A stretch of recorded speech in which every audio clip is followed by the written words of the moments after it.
Assalamualaikum warahmatullahi wabarakatuh. Alhamdulillah, segala puji bagi Allah. Pada kesempatan kali ini, channel YouTube Islamic Power akan mencerita salah satu kisah Nabi Yunus alaihi salam yang ditelan paus selama 40 hari. Mau tahu ceritanya?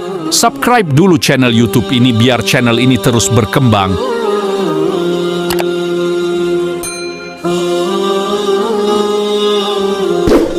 Nabi Yunus adalah salah satu dari 25 nabi dan rasul yang memiliki kisah luar biasa.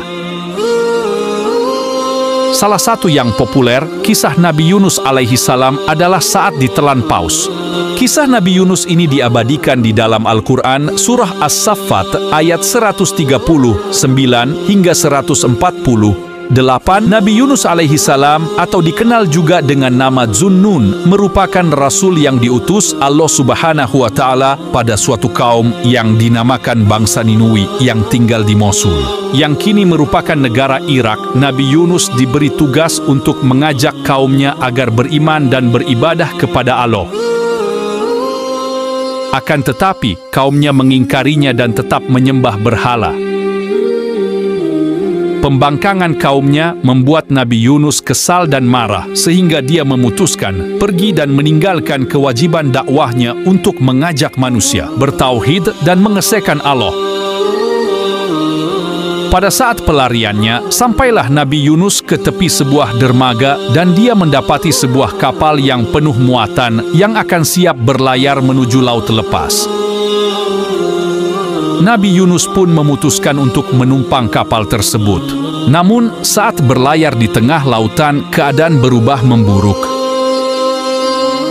Kapal yang ditumpanginya hampir tenggelam, sehingga mau tidak mau harus ada salah satu penumpang yang dikorbankan untuk dilempar ke laut. Awak kapal pun memutuskan mengundi untuk menentukan siapa penumpang yang harus keluar dari kapal. Setelah dilakukan pengundian ulang sebanyak 3 kali, nama Nabi Yunus alaihi salamlah yang selalu keluar, sehingga dia pun harus dibuang ke laut lepas. Lalu setelah dilempar ke laut, Nabi Yunus terombang-ambing. Lalu kemudian datanglah seekor paus yang sangat besar menelan Nabi Yunus. Namun bukan ditelan dan dimakan, tetapi Nabi Yunus alaihi salam terjebak di dalam tubuh ikan paus selama berhari-hari.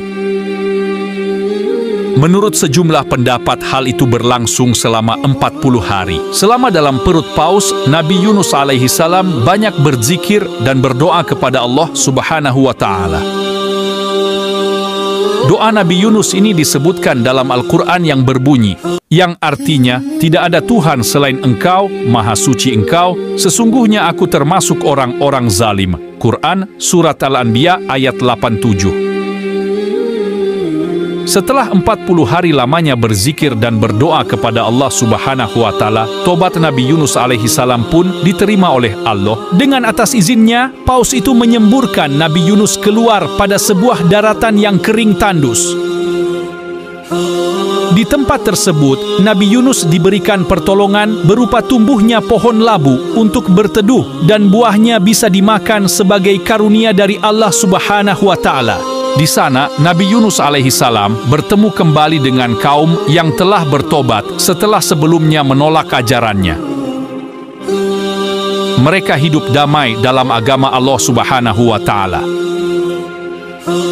Kisah Nabi Yunus alaihi salam ini tertulis dalam Al-Quran surah As-Saffat ayat 139 hingga 148 yang bunyi artinya, sesungguhnya Yunus benar-benar salah seorang rasul. Ingatlah ketika ia lari meninggalkan kewajiban ke kapal yang penuh muatan, kemudian ia ikut berundi, lalu dia termasuk orang-orang yang kalah dalam undian, maka ia ditelan oleh ikan besar dalam keadaan tercela. Maka kalau sekiranya dia tidak termasuk orang-orang yang banyak mengingat Allah, niscaya ia akan tetap tinggal di perut ikan itu sampai hari berbangkit.